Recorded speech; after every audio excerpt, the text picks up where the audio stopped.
नमस्कार, दिल्ली डायलॉग में एक बार फिर से आप सभी का स्वागत है और आपके साथ मैं हूं करुणा शंकर शर्मा। और देखिए, जिस तरह से गर्मी बढ़ती हुई नजर आ रही है, वैसे वैसे सियासी पारा भी काफी ज्यादा हाई होता हुआ नजर आ रहा है। खास तौर पर स्वाति मालीवाल के साथ जो मारपीट का पूरा मामला है, जो आरोप खुद स्वाति मालीवाल की तरफ से लगाया गया, इसको लेकर दिल्ली की सियासत काफी ज्यादा गर्म है। इस पर मौजूद यहां पर सभी लोगों का क्या कहना है, इस पर हम बात करेंगे। और इसके अलावा क्या मुद्दे बनते नजर आ रहे हैं, क्या वाकई में ये जो लड़ाई है वो आम आदमी पार्टी कांग्रेस का गठबंधन वर्सेस बीजेपी है, या फिर कोई और भी प्लेयर है जो यहां पर बाजी मार सकता है। क्योंकि आज हमारे इस कार्यक्रम में खुद यहां से जो लोकसभा प्रत्याशी है अब्दुल बासित जी, वो बहुजन समाज पार्टी से प्रत्याशी है, वो हमारे साथ मौजूद है। मैं सर आपके साथ भी बात करूंगा, आपके पास भी आऊंगा, लेकिन सबसे पहले स्वाति मालीवाल के साथ जो पूरा घटनाक्रम है, आपसे मैं शुरुआत करता हूं। आप एक महिला है, स्वाति मालीवाल, जो आम आदमी पार्टी की राज्यसभा सांसद है, दिल्ली महिला आयोग की पूर्व अध्यक्ष रह चुकी हैं, उनके साथ मारपीट का आरोप लगा। किसके ऊपर लगा है? खुद अरविंद केजरीवाल के जो निजी सचिव है विभव कुमार, उन पर लगा है। क्या बोलेंगे, मुद्दा बनता हुआ नजर आ रहा है? ये मैं क्या बोलूं? आप क्या बोलेंगे? ये सरासर गलत है, वो तो हमेशा अच्छे से काम करते हैं। लेकिन संजय सिंह ने तो खुद माना ना कि ये हुआ है। देखो, होने को तो पॉलिटिक्स है, कुछ भी हो सकता है। हाँ। अब बहुत सारी चीजें ऐसी हैं जो हमारे केजरीवाल के लिए जो आपको लग रहा है पॉलिटिक्स है ये? बिल्कुल पॉलिटिक्स है। हाँ। पॉलिटिक्स है, सारा पॉलिटिक्स। क्या बोलेंगे, ये पॉलिटिक्स है? देखिए, मैं आपको बताऊं, इस पे सफाई हमारे राज्यसभा मेंबर संजय सिंह जी ने दे दी है कि जिसने गलत कराया उस पर कार्रवाई होगी। दूसरी बात, ये राजनीति है और ये पार्टी का अंदरूनी मामला। लेकिन आपने सुना बीजेपी को, उन्होंने बोला भाई सीएम के आवास में सब कुछ होता है, किसके दबाव में हुआ? ये तो बड़ा सवाल है। बिल्कुल बिल्कुल, बीजेपी ने तो ये भी बोला था कि 75 की उम्र के बाद हम सलाहकार कमेटी में डाल देंगे सबको, और अब मोदी जी के लिए 75 साल अगले साल होने वाले, जो हमारे सीएम साहब ने कहा। देखिए, मैं इस मुद्दे पर आऊंगा, लेकिन ये जो मुद्दा है, मैं अभी इस पर बात करूंगा, इस मुद्दे पर मैं आऊंगा। आप कुछ बोलना चाह रहे हैं क्या? हाँ, तो ये चीजें अनहिडन है जो सामने आ रही हैं। अभी तो बहुत सारी चीजें और सामने आएंगी। ये हिडन चीजें हैं जिनको हमें, ये मुद्दा बनता हुआ नजर आ रहा है दिल्ली में। बिल्कुल बनेगा, बिल्कुल बनेगा। इन चीजों को ढक के रखने की आदत आम आदमी पार्टी की आज से नहीं है, शुरू से है। और अच्छे मुद्दों को दबा के रखना और बाकी चीजों को गाते रहना, ये शुरू से कार्य है इनका। ठीक है, अब्दुल बासित जी, आप तो यहाँ से प्रत्याशी बहुजन समाज पार्टी के, क्या लग रहा है, बड़ा मुद्दा गरमाया हुआ है स्वाति मालीवाल के साथ मारपीट का? देखिए, आम आदमी की जो राजनीति है वो पिटाई पे धराशायी है। कई बार दिल्ली में केजरीवाल जी को भी बहुत बड़े बड़े थप्पड़ लगे हैं। उन थप्पड़ों के बदले में वोट मांगने की राजनीति, ये लड़ाई झगड़ा इनका अंदरूनी नहीं है, एक ड्रामिक ट्रक है जो बिल्कुल सब जनता के सामने आएगा। भी ये ड्रामे नहीं चलेंगे, इनका आपस में इंडिविजुअल मामला नहीं है। इसको जानबूझ के एक्सपोज किया गया, जानबूझ के वायरल वीडियो की गई, ताकि आम आदमी पार्टी को जो जानबूझ के किया गया, ऐसा क्यों आपको लग रहा है? ये प्रोपेगेंडा फैला रखा है। हाँ। इसका कोई इसे जनता के मुद्दों से कोई मतलब नहीं है, डेवलपमेंट से कोई मतलब नहीं है। ये सब बेकार की फेक बात है, इन पर डिबेट करना भी अननेसेसरी बेकार है। नहीं, लेकिन आपने सुना, देखिए राज्यसभा सांसद जो है आम आदमी पार्टी के संजय सिंह, उन्होंने बोला, प्रेस कॉन्फ्रेंस से बोला, जो इस पूरे मामले में जितनी कड़ी कार्रवाई है वो की जाएगी। नहीं, स्वाति मालीवाल के साथ जो हुआ है वो गलत हुआ है। हाँ। आई समझ में, और इसे जी है चुनाव से नहीं जोड़ना चाहिए। इसमें यह है कि वो महिला चुनावी माहौल के बीच में हुआ है, तो इसका असर नहीं पड़ेगा क्या? हाँ, इसका असर नहीं पड़ेगा, कुछ नहीं पड़ेगा इसका असर। ये तो चुनावी माहौल से जोड़ लिया गया, जबरदस्ती का जोड़। लेकिन बीजेपी धरना दे रही, कल एमसीडी में दिया था, आज मुख्यमंत्री आवास के बाहर पूरा धरने का कार्यक्रम। वो आपकी बात सही है, दिया था धरना, लेकिन उससे धरने वरने से कुछ होने वाला नहीं है, कुछ नहीं होगा। आप लोग हैं, आप बताइए, आप लोग के लिए मुद्दा बन रहा है ये? बिल्कुल नहीं, ये तो फिर गलत है। ये गलत है, आपको क्या लग रहा है? गलत है। मैं कुछ और लोगों के पास आ रहा हूं, भाई बोल रहे हैं जो हुआ बहुत गलत हुआ है। देखिए, ये कोई प्रोपेगेंडा नहीं है, ये पार्टी का मामला है, जांच का विषय है। पुलिस में एफआईआर, जो भी शिकायत वगैरह हो गई है, हाँ। ये मीडिया के लिए ये मुद्दा हो सकता है, जनता के लिए आप जो बोल रहे हैं मुद्दा है। देखिए, मेरी बात बताइए, मुख्यमंत्री आवास है, उसके अंदर एक राज्यसभा सांसद है आम आदमी पार्टी की स्वाति मालीवाल, वो मुख्यमंत्री से मुलाकात करने जा रही है, इंतजार कर रही है, उनके साथ बदतमीजी और अभद्रता का आरोप लग जाता है। उसके लिए पुलिस बैठी हुई है, पुलिस को जांच करने दीजिए। पुलिस अपने जो भी कानून के तहत कार्रवाई होगी वो कार्रवाई करेगी। मगर मुद्दा ये है कि रोजगार मिला या नहीं मिला, और आरोप कौन लगा रहे हैं, इस बात का इशू कौन बना रहे हैं? जो बलात्कारियों से भरी पड़ी पार्टी बीजेपी है वो लगा रही है। ब्रजभूषण सिंह का क्या हुआ, सेंगर का क्या हुआ, हमें जवाब चाहिए। मगर मीडिया इस चीज को मुद्दा नहीं बना रही। मीडिया बीजेपी तो अब उल्टा ये बोल रही है ना, बीजेपी बोल रही है कि भाई महिलाओं के साथ कैसा व्यवहार करती आम आदमी पार्टी, ये उजागर हो गया, ये पता चल गया। किसी लोकसभा वाले को तो नहीं मारा, किसी महिला पे तो हाथ नहीं उठाया इस तरीके से, जो लोकसभा सांसद रह चुकी हैं या इतने बड़े पद पे रह चुकी हैं महिला आयोग की। और फिर ये एक ऐसी जगह जो कि अरविंद केजरीवाल से मिलने के लिए उनके ही स्थान पे वो मौजूद हैं और उनके ही लोग उन पे मतलब अपनी पार्टी के बीच में अपनी ही पार्टी की लोकसभा सांसद जो है वो मतलब महफूज नहीं है। ये कैसी विडंबना है। मैं इस पर और बात करूंगा और इसके बाद कुछ और मुद्दों पर आऊंगा। आप क्या बोलना चाहते हैं? केजरीवाल तो हमेशा महिलाओं के साथ में रहे, इतना साथ दिया उन्होंने इतनी जिसकी हद नहीं। महिलाओं का आज किराया फ्री है। हमारे तो उन्हीं के एक महिला सांसद क्यों इतना गंभीर आरोप लगा रहे हैं? अरे आरोप तो ये लगा ही रहे हैं, बलात्कारी तो ये लोग हैं। पूरी देश का बलात्कार कर रखा, गरीबी, रोजगार, यहाँ परेशानी। आज हम लोगों को व्यापार नहीं है, जीएसटी, ये तमाम जो नोटबंदी करी, जो 15 लाख रुपए हम गरीबों से वादा करा है, 15 लाख आएंगे। हमारे 3 लोग थे घर में, सोचा 45 लाख आ जाएंगे, हमारी गरीबी दूर हो जाएगी, पक्के मकान मिलेंगे। आज हम किराए पर रह रहे हैं यहाँ पर, कहाँ मिला पक्का मकान? ठीक है, दिल्ली की सियासी गर्मी में मुद्दा बनता नजर आ रहा है क्या स्वाति मालीवाल के साथ? नहीं, कोई मुद्दा नहीं है। केजरीवाल जिंदा। क्या है मुद्दा?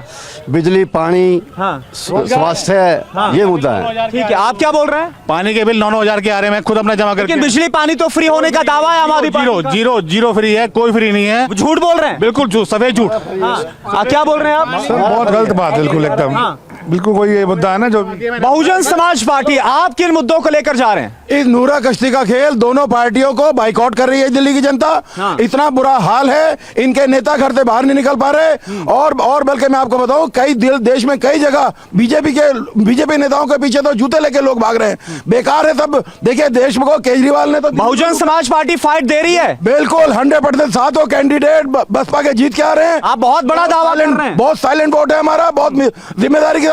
इनका ये नूरा कश्ती जो तमाशा 11-12 साल से जनता, भाई गठबंधन जो है कांग्रेस का, आम आदमी पार्टी का, वो दावा कर रहा है 7 पर वो आएंगे। बीजेपी बोल रही है कि रिपीट करेंगे 7 सीट। नहीं, बिल्कुल नहीं। कांग्रेस का एक भी व्यक्ति कांग्रेस का आम आदमी को वोट नहीं डालने जा रहा, वो सब बहुजन समाज पार्टी के साथ हैं। कांग्रेस का जो वोटर है वो ठगा गया है। इन दोनों का जो ये ठगबंधन हुआ है, कांग्रेस को 3 सीटें देके और आम आदमी अपने आप को इतनी बड़ी पार्टी समझ रही है, उसने 4 सीटें हथिया ली। ये सब चीजें इनका जो अंदर का नूरा कुश्ती है। दिल्ली में केजरीवाल दिल्ली को लूट रहा है और केंद्र में मोदी हिंदुस्तान को लूट रहा है। बहन मायावती जी का इतना बड़ा मजबूत दावेदार इस बार पेश किए। ये दोनों पार्टियां धराशायी होने जा रही हैं और बसपा जो है 18-19 लाख वोट से 18-19 लाख वोट को साउथ दिल्ली में पड़ने जा रहे हैं। और मैं चाहता हूं सभी अपने भाइयों से कि इनकी नोरा कुछ है, इनको दोनों पार्टियों को। भाई ठगबंधन की बात बोल रही है, हाँ ठगबंधन हुआ है। मेरा कहना यह है कि मायावती जी और जो बहुजन समाज पार्टी है वो कहीं भी लड़ाई में नहीं है। दिल्ली में एक भी विधायक कौन है लड़ाई में? कौन है लड़ाई में? लड़ाई में जो है वो सीधा मुकाबला जो है बीजेपी और आम आदमी पार्टी का जो गठबंधन है उसके बीच में है। और यहाँ पे जो है मुद्दे की लड़ाइयाँ होती है। ये जो छोटे मोटे इशू, मुद्दा क्या है? मेन मुद्दा है बेरोजगारी का, महंगाई का, शिक्षा का, स्वास्थ्य का, और जो तानाशाही चल रही है। कौन कर रहा है तानाशाही? जो सेंट्रल गवर्नमेंट जो है वो हमारी। आपको लग रहा है सेंट्रल गवर्नमेंट आप तानाशाही का आरोप लगा रहे हैं? बिल्कुल तानाशाही ही चल रही है। क्यों लग रहा है भाई आपको? जिस मर्जी को उठा के ये जेल में डाल देते हैं, बिना आरोप सिद्ध हुए जमानत नहीं मिलती है। और जितने भी भ्रष्टाचारी है, जो मोदी जी कहते थे कि हम भ्रष्टाचारियों को ऊपर कार्रवाई करेंगे, मगर जो लोग उनकी पार्टी में चले जाते हैं वो बिल्कुल क्लीन हो जाते हैं, उनके पास कोई भ्रष्टाचार का आरोप नहीं रहता। ठीक है, मैं आपके पास आ रहा हूं, फिर औरों के पास आऊंगा। भाई बोल रहे हैं तानाशाही हो रही है और विपक्ष ये बोल रहे हैं लोकशाही को खत्म करने की बात कही जा रही है विपक्ष की तरफ। जिस पार्क में हम खड़े हैं यहीं से आम आदमी पार्टी का उदाहरण हुआ था। तानाशाही सबसे ज्यादा आज की डेट में करी है तो वो केजरीवाल तानाशाही। इसकी वजह यह है कि जो फाउंडर मेंबर थे पार्टी के, जिन्होंने पार्टी को खड़ा किया, आज एक भी आदमी आम आदमी में नहीं है। लेकिन केजरीवाल जी बोल रहे हैं लोकशाही को बचाना है, लोकतंत्र को बचाना है, तो मोदी सरकार को हटाना। वो तो ये बोल रहे हैं प्रेस कॉन्फ्रेंस कर। लोकतंत्र का एल भी नहीं पता केजरीवाल को। लोकतंत्र होता क्या है, उसने आज तक कोई लोकतांत्रिक बात नहीं करी। अगर संविधान को बचाना है तो केवल बहुजन समाज पार्टी, बाबा साहब अम्बेडकर ने जिन्होंने लिखा है। आप क्या बोल रहे हैं? मायावती जी ने तो अपने भतीजे को हटा दिया मोदी के खिलाफ बोलने पर। उनको शर्म बीएसपी फाइट में लग रही है आपको? बिल्कुल नहीं है। आप आज दिल्ली का इतिहास उठा के देख लीजिए, अगर कभी 2000 से ज्यादा वोट बीएसपी लेके आई हो, आज तक खाली उसके एक वोट फिक्स है। बीएसपी कहीं पे भी नहीं है। एक बात बताइए, यहाँ पर सहीराम पहलवान है भाई, वो पहलवानी करते थे और इसके अलावा रामवीर सिंह भी धूड़ी है। प्रत्याशी बदल दिया गया, पहले दूसरे रमेश भी धूड़ी थे, अब रामवीर सिंह भी धूड़ी है। कौन किसको सियासी यहाँ पर धोबी पछाड़ देने वाला है? सही राम जी ऐसा लग रहा है भारी मतों से भाई 2014-19 में नहीं हुआ, 2014-19 में जो नहीं हुआ 24 में कैसे होगा बताइए। सर जनता हमारे साथ है, सही राम जी के साथ है जनता। जो दिल्ली में केजरीवाल सरकार ने किया शायद किसी ने किया हो। किसके साथ लग रहा है जनता है? देखो, मेरा भाजपा के मित्रों से एक निवेदन है, पिछले 10 साल में भाजपा के सांसद रमेश बिधूड़ी जी यहाँ से रहे सांसद, इस खानपुर वार्ड में या अंबेडकर विधानसभा में कोई एक काम बता दे जो रमेश बिधूड़ी, इसीलिए प्रत्याशी बदला, इसलिए प्रत्याशी, इसीलिए उन्होंने प्रत्याशी बदला है। मगर प्रत्याशी बदलने का फायदा नहीं मिलेगा क्या? मुखौटा बदलने से विचार नहीं बदलेंगे, जो जनता है वो सही राम। ये बोल रहे हैं कि यहाँ मुखौटा बदलने से विचार नहीं बदलेंगे। पहले रमेश बिधूड़ी थे, अब यहाँ से रामवीर सिंह बिधूड़ी है। भाई मुखौटा है ही नहीं, यहाँ पे बीजेपी स्पष्ट है, ठीक है। उसकी जो बोल रहे हैं कुछ काम नहीं किया, इस बार मुखौटा बदल दिया बस। ये लोकसभा का चुनाव है, राष्ट्रीय स्तर का चुनाव है, कोई ये विधानसभा का चुनाव नहीं है, ये दिल्ली की गलियों का चुनाव नहीं है। वो प्रत्याशी को बदलने का मुद्दा उठा रहे हैं सर। प्रत्याशी को बदलने का मुद्दा भाई आ रहा हूँ भाई दिल्ली की क्या बोल रहे हैं आप? ये कह रहे हैं कि दिल्ली की गलियों का चुनाव नहीं है। ये स्पष्ट रूप से ये सहमत हैं कि भाजपा ने दिल्ली की गलियों में रहने वाले लोगों के लिए नहीं करा कुछ भी।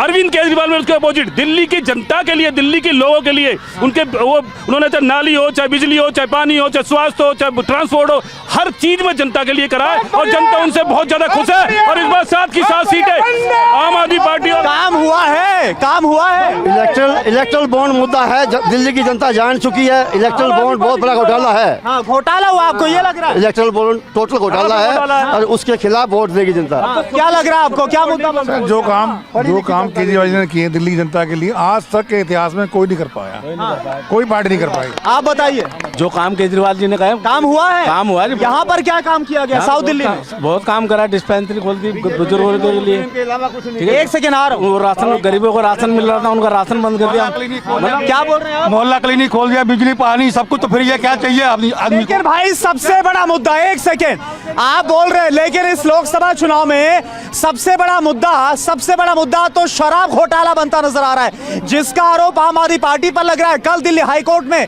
जाकर ईडी ने बोला है कि इसमें एक्यूज यानी आरोपी आम आदमी पार्टी को ही बनाएंगे। मैं आपके पास फिर सबसे रिएक्शन लूंगा। देखिए, कोरोना काल में जिस प्रकार थे आम आदमी पार्टी के संयोजक अरविंद केजरीवाल ने सबसे पहले ठेके खोले। पूरी दुनिया के सब बंद थे, सारी संस्थाएं बंद, मंदिर बंद, मस्जिद बंद, मगर ठेके उसने खोले क्योंकि ठेकों के थ्रू दिल्ली सरकार की पोल पूरी तरह खुल गई थी। अब इस बात को जनता को समझना होगा। रही बात सही राम की, सही राम पहलवान, अगर आपने वाकई में दक्षिण दिल्ली का आपने उसे लोकसभा सांसद बना दिया तो जिस प्रकार से तुगलकाबाद विधानसभा का हाल है आप जाकर देखिए। अगर आपको वाकई में उसका हाल देखना है, तुगलकाबाद विधानसभा दिल्ली की सबसे गंदी विधानसभा है। उस गंदी विधानसभा के अगर आप से 2 बार विधायक रह चुके हैं भाई। बिल्कुल, 10 साल में वहां पर पूरा झुग्गी वालों का बहुत बेड़ा गर्क हुआ है। आप जाके देखिए सही राम के कारनामे। सही राम अगर दक्षिण दिल्ली में आ गया तो पूरी दक्षिण दिल्ली का बेड़ा गर्क हो जाएगा। क्या बोल रहे हैं आप, क्या बोल रहे हैं? देखिए, शराब पहले हमारे जो भाई साहब हैं बीएसपी के, उन्हें पता ही नहीं है। सबसे पहले ठेका योगी जी ने यूपी में खोले थे। सबसे पहले यहाँ जो शराब घोटाले का आरोप लगा उस पर बात करो ना, चर्चा तो गर्म। मेरी बात तो सुनेंगे ना, अब सुनेंगे। देखिए, कोरोना काल में शराब घोटाला, अगर एक मिनट भाई साहब, अगर मैं आपके पास माइक पर बोलिएगा। देखिए पूरी बात बोलने दीजिएगा, क्योंकि ये बहुत पढ़े लिखे दिल्ली वालों के लिए है। शराब कोरोना टाइम में आपने देखा होगा कि हमें रेवेन्यू की भी ज़रूरत थी कोरोना काल में, क्योंकि हम उससे कोरोना से लड़ रहे हैं, रोजगार खत्म हो चुके थे। और आप देख रहे थे कि मार्केट में 400 रुपए की बोतल, 400 रुपए। भाई आरोप ये लगा कि इसके जरिए कुछ जो निजी हाथ है, जो प्राइवेट प्लेयर्स है, उनको फायदा पहुंचाएगा। आरोप ये लगा। आरोप लगाना कोई बड़ी बात नहीं है, मगर जो 400 करोड़ का इन्होंने आरोप लगाया है, सुप्रीम कोर्ट ने भी माना है एक नए पैसे का सबूत ये लोग नहीं दे पाए हैं। और ईडी की जो भाजपा रूपी वॉशिंग मशीन है, 5 जून को जब इनकी सरकार चली, 4 जून को सरकार चली जाएगी। 5 जून आपको ऐसा लग रहा है? बिल्कुल ऐसा नहीं लग रहा। 100 भाई आपने सुना, एक सेकेंड, आपने सुना गृह मंत्री अमित शाह को, वो बोल रहे हैं 4 फेज का जो चुनाव हुआ 270 सीटें आ रही है, बस 2 बची है मैजिक मार्क के लिए, मैजिक नंबर के लिए। अगर 270 सीटें आ रही होती तो दूसरे चरण के बाद में देश के माननीय प्रधानमंत्री को हिंदू मुसलमान नहीं करना पड़ता। अगर देश के प्रधानमंत्री में सीना चौड़ा करने की हिम्मत है तो वो कहते हैं अगर मैंने काम किया तो मुझे वोट दो, काम नहीं। ठीक है, एक बात बताइए, आप बड़ी यहाँ पर बहस कर रहे थे। बीजेपी बोल रही है 4 फेज के चुनाव के बाद 270 तो आ गए और बस अब 2 सीट रह गए हैं बहुमत से। 100 सीट आ रही है, 100 आ रही किसकी? बीजेपी की। आपको ऐसा क्यों लग रहा है? हम वोट दे रहे हैं, पब्लिक को पता नहीं क्या बोल रहे हैं आप? एक दूसरे से पता करते हैं भाई किसको दे रहे किसको नहीं दे रहे। हमारे लाखों भाई वहाँ 400 पार, हमारे लाखों रिश्तेदार यूपी से 400 पार का लखनऊ से लेके यूपी से लेके दिल्ली तक मेरे रिश्तेदार अरबों लोग हैं, सबसे पता कर रहे क्या हैं। बोल रहे हैं आप? जुमलों की सरकार है। कौन कर रहा है जुमला? भाजपा कर रही है जुमला, मोदी कर रहे हैं। मोदी कर रहे हैं। आप क्या बोल रहे हैं? 4 तारीख के बाद रिजल्ट आ जाएगा, सबको पता चल जाएगा कि सरकार रिपीट हो रही है और बहुत अच्छे बहुमत से होगी, बहुत अच्छे बहुमत से आएगी दोबारा, ठीक है ना, बहुत अच्छे बहुमत से आने वाली है। ये जो जितने प्रोपेगेंडा करने वाले हैं सब अपने आप ऑटोमेटिकली शांत हो जाएंगे। इन्होंने पहले भी यही प्रोपेगेंडा किए थे कि नहीं आनी चाहिए, धारा 370 नहीं हटनी चाहिए, राम मंदिर नहीं बनना चाहिए, और ये सब मुद्दे हो रहे हैं। और सब आप क्या बोलेंगे भाई? बीजेपी बोल रही है 270 तो आ गए 4 फेज में। देखिए इनका एक चीज है, जैसे कोई तोता लाता है ना घर पे तो उसको जो सिखाया जाता है कि राम राम राम राम, वही बोलते थे। आप जाओगे उसके घर में तो आप कहोगे सिया राम कहेगा राम राम, कहेगा राधे राधे कहेगा राम राम। तो इनको ये रटाया गया राम राम नहीं, इस बार 400 पार। हाँ भैया काम करा जनता के लिए, देश के लिए काम करा भैया, 400 पार। विश्वास नहीं हो रहा, आप क्या बोलेंगे इन दावों? नहीं, कोई 400 पार नहीं है, 400 कोई 400 पार नहीं है, 400 पार तड़ी पार, 400 पार तड़ी पार। ठीक है, आप बताइए। ऐसा है आपका सरकार जो है वो पूरी जा रही है, ऐसा लग रहा है आपको? बिल्कुल लग रहा है, बिल्कुल पक्का। जब सरकार आपका दूसरी आनी है। हाँ। क्या कोई इंडिया अलायंस से मजबूती लग रही है? इंडिया अलायंस मजबूत लग रहा है? मजबूत लग रहा है। क्या बोल रहे हैं? इंडिया अलायंस दिल्ली में बहुत ज्यादा कमजोर है। मैन पूरा दिल्ली, आप पूरे देश का भ्रमण कीजिए, दिल्ली में सबसे कमजोर गठबंधन तो वो इंडिया अलायंस का दिल्ली में, केजरीवाल में। ठीक है, तो ये मुद्दे, ये सियासी गर्मी इस वक्त आपको नजर आ रही है जो खानपुर साउथ दिल्ली लोकसभा सीट में आता है।